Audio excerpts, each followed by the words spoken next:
जन का एक आईना होता है। इस पे मुझे बोलने का मौका दिया, उसके लिए धन्यवाद। महामहिम राज्यपाल महोदय द्वारा 138 बिंदुओं के माध्यम से सरकार के कार्यकलापों को सदन में रखा। मेरे पूर्व वक्ताओं ने पक्ष और विपक्ष का अपना धर्म निभाते हुए इस अभिभाषण का विश्लेषण अपने अपने तरीके से किया, अपने अपने विचार व्यक्त किए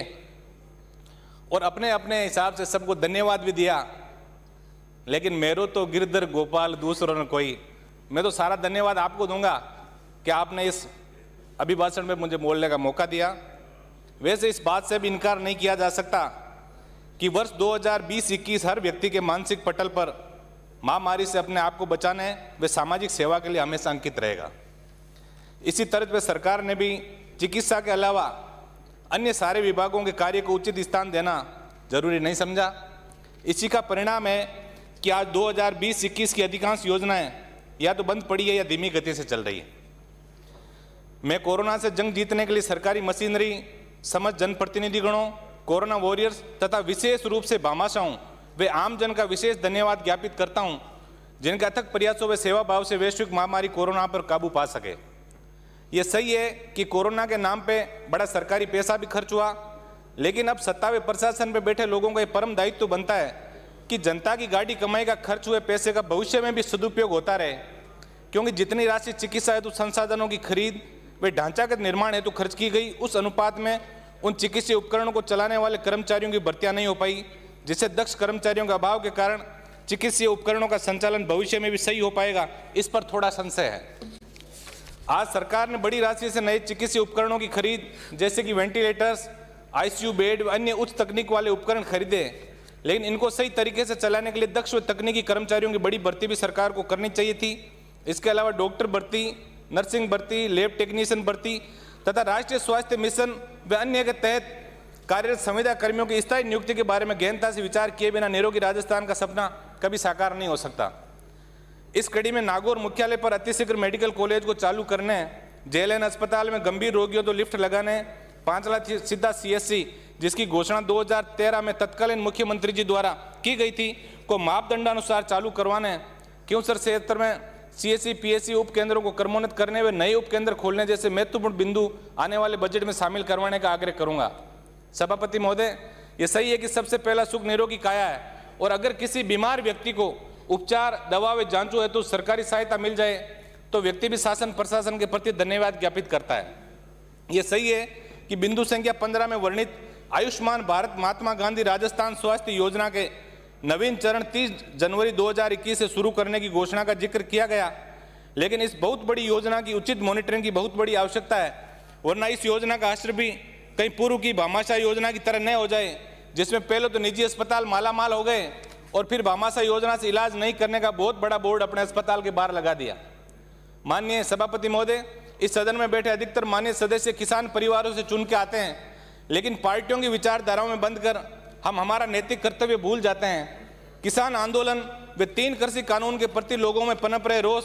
तथा 200 से अधिक किसानों के आंदोलन के दौरान शहादत के बारे में भी अगर महामहिम महोदय कहीं जिक्र करते तो ऐसा लगता कि हम सबका मूल कर्तव्य जय जवान जय किसान की समृद्धि का भी है तथा इस लोकतांत्रिक देश में किसानों को भी मौलिक अधिकार दिए गए हैं।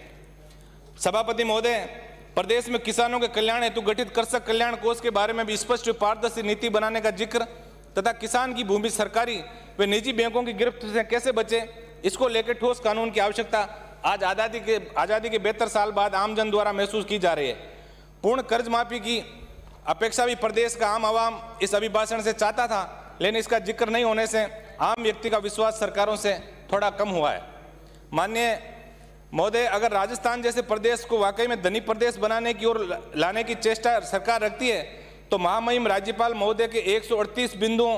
के इस अभिभाषण में कम से कम 10 बिंदु सहकारिता आंदोलन पर होने चाहिए थे, क्योंकि जब तक सहकारी आंदोलन को मजबूत नहीं बनाएंगे, सहकारी बैंकों में सहकारी संस्थाओं की माली हालत ठीक नहीं करेंगे, तब तक किसान की समृद्धि के बारे में सोचना बेमानी है। मैं आपके माध्यम से सरकार से मांग करूंगा कि सहकारी संस्थाओं के चुनाव, राजफेड व नेफेड में केवीएसएस और जीएसएस का बकाया भुगतान दिलाने और प्रत्येक किसान को सहकारी बैंकों द्वारा अल्पकालीन, मध्यकालीन व दीर्घकालीन ऋणों के वितरण के बारे में तुरंत प्रभाव से योजनाबद्ध तरीके से अपना विजन सदन के सामने रखना चाहिए। माननीय सभापति महोदय, समाज कल्याण विभाग की विभिन्न योजनाओं तथा श्रम कल्याण विभाग की योजनाओं की सही क्रियान्विति पे मॉनिटरिंग अगर की जाए तो समाज के अंतिम छोर पर बैठे व्यक्ति तक समाज कल्याण की समस्त योजनाएं पहुंच सकती है। लेकिन ये बड़ी विडंबना है कि समाज कल्याण व श्रम विभाग की विभिन्न योजनाओं को हर जिला स्तर पर एजेंट माफिया ने बुरी तरह जकड़ रखा है। मैं आपके माध्यम से मांग करूंगा कि ब्लॉक सामाजिक सुरक्षा अधिकारी कार्यालयों का केंद्रीकरण जिला स्तर पर नहीं करके इन कार्यालयों को समस्त कार्मिकों सहित ब्लॉक स्तर पर ही रखा जाए। इसके अलावा मैं अन्य पिछड़ा वर्ग कल्याण समिति का सदस्य होने के नाते प्रत्येक जिले पर ओबीसी वर्ग के छात्र छात्राओं हेतु छात्रावासों के निर्माण की नीति बनाने तथा हर भर्ती के अंदर ओबीसी वर्ग के पदों के साथ छेड़छाड़ और कटौती बंद करने की मांग आपके माध्यम से करूंगा। सभापति महोदय,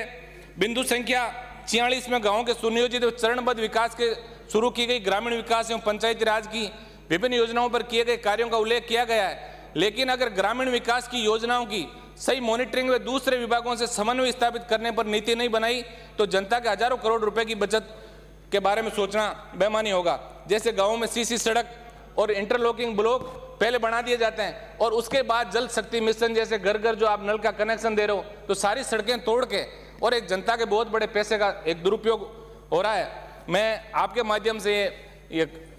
मैं निवेदन करूंगा कि इसके बारे में ठोस नीति बने। माननीय सभापति महोदय, बिंदु संख्या 61 में 5 पैनोरमाओं के लोकार्पण का जिक्र किया गया है, लेकिन पहले से बने पैनोरमाओं की ठीक से संचालन व रखरखाव की नीति अत्यंत आवश्यक है। मेरे विधानसभा क्षेत्र में तेजाजी महाराज का जो पैनोरमा है वो आज तक ही आम व्यक्ति के लिए नहीं खुल पाया और जर्जर होने लगा, तो ऐसे के बारे में कोई ठोस नीति की मैं आग्रह आपसे करूंगा। बिंदु संख्या 65 में ऑनलाइन एफआईआर का जिक्र भी किया गया है, लेकिन अगर ये प्रक्रिया ईमानदारी से चल रही है तो प्रदेश के मंत्रियों, सांसदों और विधायकों को अपनी एफआईआर दर्ज कराने के लिए धरने पर नहीं बैठना पड़ता और ना ही प्रदेश के शीर्ष अधिकारियों को लोकसभा की विशेषाधिकार समिति के सामने शर्मिंदा होना पड़ता। बिंदु संख्या 66, 67 व 68 में राजस्थान पुलिस की विभिन्न नवाचारों का उल्लेख किया गया है जो निश्चित रूप से आमजन में विश्वास व अपराधियों में डर के स्लोगन को सार्थक कर सकता है अगर ईमानदारी से इस पर काम किया जा सके। लेकिन ये विडंबना है कि हाल ही में पकड़े गए पुलिस व प्रशासन के अधिकारियों के कार्यकलाप ऐसे लगे जैसे लाइसेंसशुदा डकैत हो जिसने पूरे प्रदेश को शर्मसार होना पड़ा। माननीय सभापति महोदय, बिंदु संख्या 69 से 74 तक बिजली विभाग की योजनाओं और उपलब्धियों का उल्लेख किया गया है, परंतु सच्चाई से विपरीत है। आज देश में सर्वाधिक बिजली का उत्पादन का प्रदेश होते हुए तथा देश में सबसे ज्यादा महंगी बिजली उपभोक्ताओं को उपलब्ध कराने और किसानों को दी जा रही सब्सिडी को समाप्त करने के बावजूद भी बिजली कंपनियां निरंतर घाटे में जा रही है, क्योंकि बिजली खरीद, सामान खरीद तथा संचालन व रखरखाव हेतु दिए जाने वाले ठेकों में भारी भ्रष्टाचार विभाग के अधिकारियों द्वारा किया जा रहा है, जिस पर अंकुश लगाने की आवश्यकता है। मैं क्योंसर क्षेत्र में आवश्यकता अनुसार 220, 132 व 33/11 के जीएसएस की मांग आपके माध्यम से करूंगा। सभापति महोदय, आज बड़े दुख का विषय है कि बिजली व जन स्वास्थ्य अभियांत्रिकी विभाग द्वारा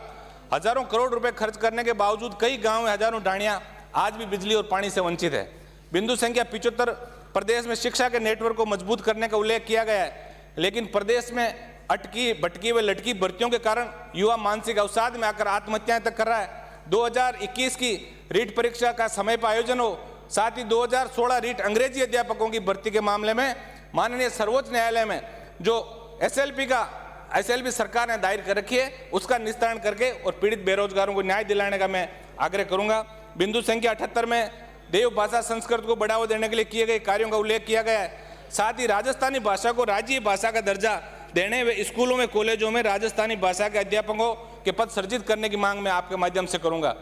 बिंदु संख्या 101, सुशासन को बढ़ावा देने हेतु जन कल्याण पोर्टल चालू करने का उल्लेख किया गया है, लेकिन अगर सही मॉनिटरिंग व किसी की जवाबदाही तय नहीं की गई तो इसका असर भी पहले की तरह चल रही योजनाओं की तरह ही होगा। अगर वास्तव में सुशासन को बढ़ावा देना है तो प्रत्येक सरकारी कार्यालयों में बायोमेट्रिक उपस्थिति को आवश्यक रूप से लागू किया जाए, जिसमें सरकार ने बहुत बड़ा पैसा पहले से खर्च कर रखा है, तथा समय समय पर प्रशासनिक सुधार विभाग द्वारा जारी किए गए समस्त परिपत्रों को कड़ाई से लागू करना सुनिश्चित करें, जिससे जिला स्तर, उपखंड व ब्लॉक स्तर तक जनप्रतिनिधियों के साथ साथ आमजन की बैठकों का आयोजन सुनिश्चित हो सके। बिंदु संख्या 103 में उद्योग विभाग द्वारा उद्योगों के विकास एवं निवेशों को प्रोत्साहन देने की दिशा में 7 नए औद्योगिक क्षेत्र विकसित करने के साथ ही 17 नए औद्योगिक क्षेत्रों का शुभारंभ करने का उल्लेख है, जिस पर 4000 करोड़ से अधिक की राशि का उल्लेख किया गया है। मैं आपके माध्यम से सरकार से आग्रह करूंगा कि नए औद्योगिक क्षेत्र बनाने के साथ साथ ये भी देखें कि पुराने औद्योगिक क्षेत्र बंद तो नहीं हो रहे हैं। बिंदु संख्या 111 में बाढ़ में रिफाइनरी कार्यों का विशेष उल्लेख किया गया है। लेकिन मैं आपके माध्यम से मांग करूंगा कि हर बड़े उद्योग में स्थानीय लोगों को रोजगार मिले तथा उस उद्योग का CSR फंड उसी इलाके के विकास के लिए खर्च हो, ऐसी ठोस कार्य योजना की महती आवश्यकता है। बिंदु संख्या 112 में रिवर सैंड के विकल्प के रूप में एम सैंड नीति का उल्लेख किया गया है। मैं आपके माध्यम से सरकार से मांग करूंगा कि सरकार को उचित न्यायिक स्तर पर अपना पक्ष ठोस रूप से रखें तथा प्रदेश में समस्त खनिजों के लिए खनिज नीति, चाहे वो लाइमस्टोन हो, चाइना क्ले हो, बजरी हो, फेल्सपार हो, सहित तमाम खनिजों के लिए इसका सही रूप से बनना अति आवश्यक है। क्योंकि राजस्थान खनिज संपदा से भरपूर प्रदेश है, इसके साथ साथ खान मालिकों को पर्यावरण स्वीकृति, इसी के अंदर आज बहुत बड़ी दिक्कत आ रही है। खाने जिनका एग्रीमेंट हो गया उनको 3-3 सालों तक इसी के लिए लटकना पड़ रहा है। तो इस पे कोई ठोस नीति बना के और ऐसी कार्य कोई सरकार को करना चाहिए जिससे आम व्यक्ति को लाभ मिले और अधिकारी और माफिया का जो गठजोड़ बनता जा रहा है उसका खात्मा हो सके। माननीय सभापति महोदय, बिंदु संख्या 120, 121, 122 और 123 में सड़क तंत्र को मजबूत करने, ROB के निर्माण के बारे में भी उल्लेख किया गया है। लेकिन आज हम खुलकर बात करें तो पिछले 2 सालों से सड़कों के तंत्र के सुदृढ़ीकरण में सरकार पूरी तरह विफल रही है। और तो और PPP मॉडल व टोल रोडें भी क्षतिग्रस्त होने के बावजूद लोगों से टोल की वसूली की जा रही है। अजमेर नागौर, जोधपुर नागौर तथा जयपुर नागौर वाया जोबनेर कुचामन खाटू सड़कों के बारे में न्यायालय द्वारा टिप्पणी किए जाने के बावजूद मापदंडानुसार कार्य नहीं किए गए तथा जोधपुर नागौर रिंग रोड निम्न स्तर की गुणवत्ता के कारण वाहनों के आवागमन से पहले ही टूट गई है। बिंदु संख्या 124, 25, 26, 27, 28, 29 और 30 में पेयजल परियोजना, सिंचाई परियोजना, जल पुनर्गठन योजना, सिंचित क्षेत्र विकास परियोजना का उल्लेख किया गया है। लेकिन अगर हम पेयजल परियोजना के बारे में विस्तृत चर्चा करें तो प्रदेश के आम आवाम में सरकार की पेयजल परियोजना के कार्यकलापों को लेकर भारी रोष है। प्रदेश में करोड़ों रुपए से चालू किए गए RO plant, solar single phase नलकूप, सौर ऊर्जा आधारित डीफ्लोरिडेशन संयंत्र योजनाओं में भारी अहमियत अधिकारियों द्वारा की गई है, जिन पर ठोस कार्रवाई करके जनता को योजना का लाभ प्रदान करवाया जाना है। माननीय सभापति महोदय, मैं आपके माध्यम से सरकार से अपेक्षा करूंगा कि चुनाव के वक्त स्वच्छ, पारदर्शी, सुशासन तथा जीरो टॉलरेंस की कई गई बातों पर खरा उतरने का कर्तव्यों के साथ प्रयास करें ताकि आमजन में विकसित इस भ्रांति कि आज सरकार है ये चाल सी को खत्म किया जा सके। आपने मुझे बोलने का मौका दिया, बहुत बहुत धन्यवाद। श्री बाबू।